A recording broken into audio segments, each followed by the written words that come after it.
नमस्कार दर्शकों, मैं स्मार्ट स्वागत है आपका नेशन इंडिया न्यूज चैनल पर। आइए आपको सूचित करवाते हैं देश और दुनिया की खबरों से। अवध के आखिरी नवाब वाजिद अली शाह की रसोई के 167 साल पुराने शाही व्यंजन आज भी जिंदा हैं। इन्हें जिंदा रखने का श्रेय उनकी वंशज मंजिलत फातिमा को जाता है। कोलकाता में अपने रेस्तरां मंजिलत के जरिए वह शाही स्वाद को लोगों तक पहुंचा रही हैं। इस रेस्तरां से उनकी लाखों की कमाई है। चिकन लजीज शमी कबाब, शाही मटन बिरयानी, मटन अवधी गिलौटी कबाब, फहरिस्त लंबी है। कोलकाता के रेस्तरां मंजिलत में आज भी अवध के आखिरी नवाब वाजिद अली शाह की रसोई के शाही पकवान जिंदा हैं। किसी और को नहीं बल्कि उनकी वंशज मंजिलत फातिमा को इसका श्रेय जाता है। उनका रेस्तरां 167 साल पुराने व्यंजनों की खुशबू से महकता रहता है। मंजिलत फातिमा एक सफल उद्यमी हैं। अपने रेस्तरां के जरिए वह अवधी व्यंजनों को बढ़ावा देने के मिशन पर हैं। उनका मकसद इन व्यंजनों के बारे में जागरूकता बढ़ाना है। इस रेस्तरां से वह लाखों की कमाई करती हैं। मंजिलत फातिमा के परिवार में खाना पकाने की कला पीढ़ियों से चली आ रही है। उनकी मां बेगम मामिलकत बद्र ने ये कला अपनी दादी फर्रुख आरा मेहंदी बेगम से सीखी। आरा वाजिद अली शाह के सबसे बड़े बेटे मेहर कद की पत्नी थीं। परिवार की परंपराओं से प्रेरित होकर मंजिलत ने 2015 में फेसबुक पर अवधी व्यंजनों की तस्वीरें शेयर करना शुरू किया। इन्हें जबरदस्त रेस्पॉन्स मिला। मंजिलत का सफ़र 2015 में होम डिलीवरी सेवाओं से शुरू हुआ। इसमें उन्होंने अपने दोस्तों के ऑर्डर पूरे किए। उन्होंने मई 2018 में अपना रेस्तरां खोला। फिर सोशल मीडिया प्लेटफॉर्म और वर्ड ऑफ माउथ मार्केटिंग के जरिए इसके प्रमोशन में लग गईं। अपने लजीज पकवानों और क्वालिटी के चलते रेस्तरां ने जल्दी ही लोकप्रियता हासिल की। वाजिद अली शाह की चौथी पीढ़ी के रूप में मंजिलत फातिमा एक समृद्ध विरासत को आगे बढ़ा रही हैं। उनका सफ़र सिर्फ खाने के बारे में नहीं है बल्कि इतिहास को संरक्षित करने और महिलाओं को सशक्त बनाने के बारे में भी है। कोलकाता में जन्मी मंजिलत फातिमा ने अन्य क्षेत्रों में भी शानदार किया है। उन्होंने 12 साल की उम्र में जूनियर नेशनल बिलियर्ड्स चैंपियनशिप में उत्तर प्रदेश का प्रतिनिधित्व किया।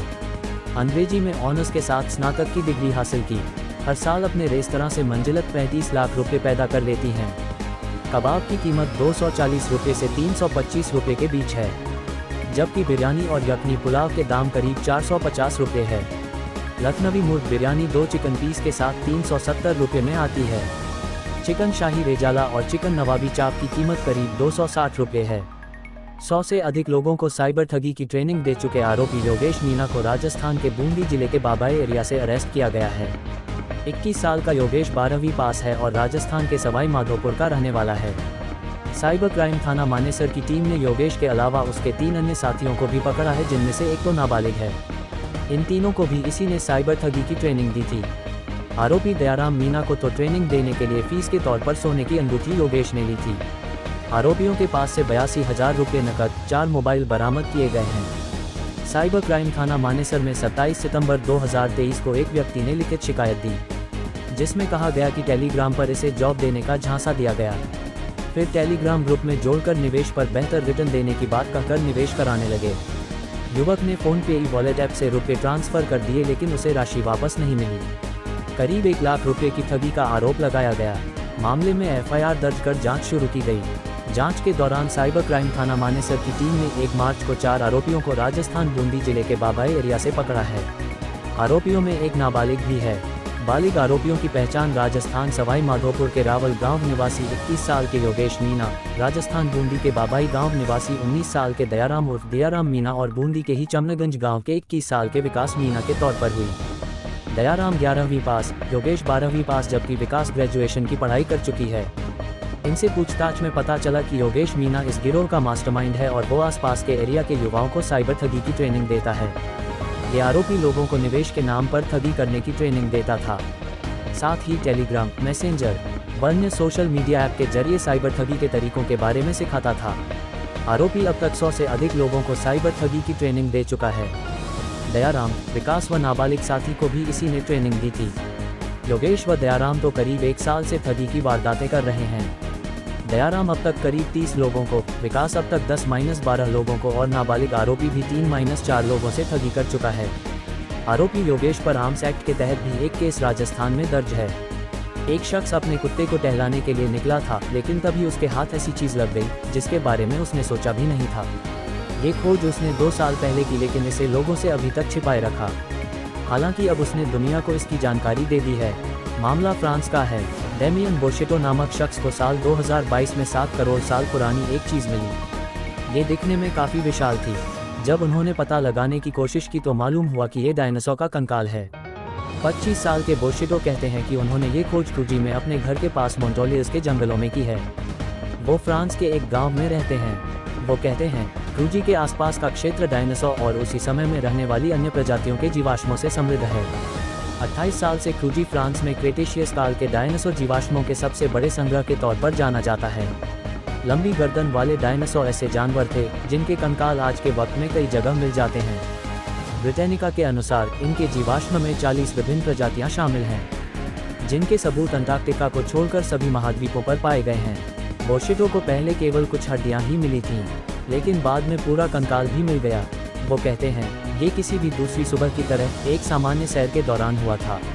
मैं कुत्ते को लेकर जा रहा था, तभी पहाड़ी के कोने पर भूस्खलन हुआ और मुझे कई हड्डियां दिखीं।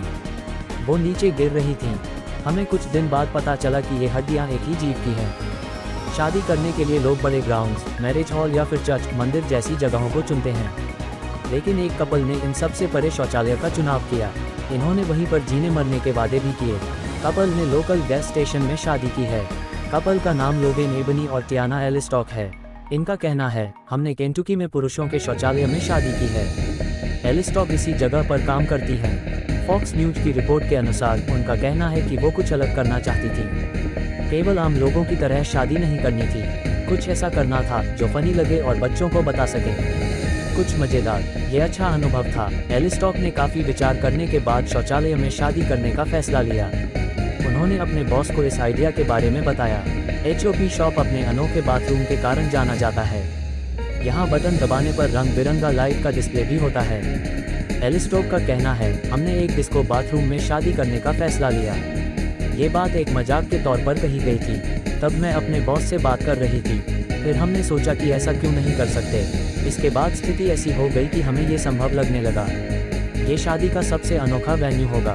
HOP शॉप ने एक मीडिया रिलीज भी किया। वो कहती हैं कि सब कुछ जादुई लग रहा था। वहाँ डिस्को बॉल लगाई गई, खूब सजावट भी हुई। एलिस्टॉक अपने दूल्हे के साथ पुरुष शौचालय में एंटर हुई। शादी समारोह में करीबी दोस्तों और रिश्तेदारों ने हिस्सा लिया। वो कहती हैं कि शादीशुदा जिंदगी बहुत अच्छी है। हम एक दूसरे से काफ़ी प्यार करते हैं। हमें पता था कि हम एक दूसरे के लिए बने हैं। इस दौरान हर कोई काफ़ी खुश था। वीडियो के एंड तक बने रहने के लिए धन्यवाद। आशा करता हूं कि आपको ये जानकारी अच्छी लगी रहेगी। एक निवेदन है कि हमारे YouTube channel nation India news को सब्सक्राइब करना ना भूलें तथा लाइक, शेयर और कमेंट करें। धन्यवाद।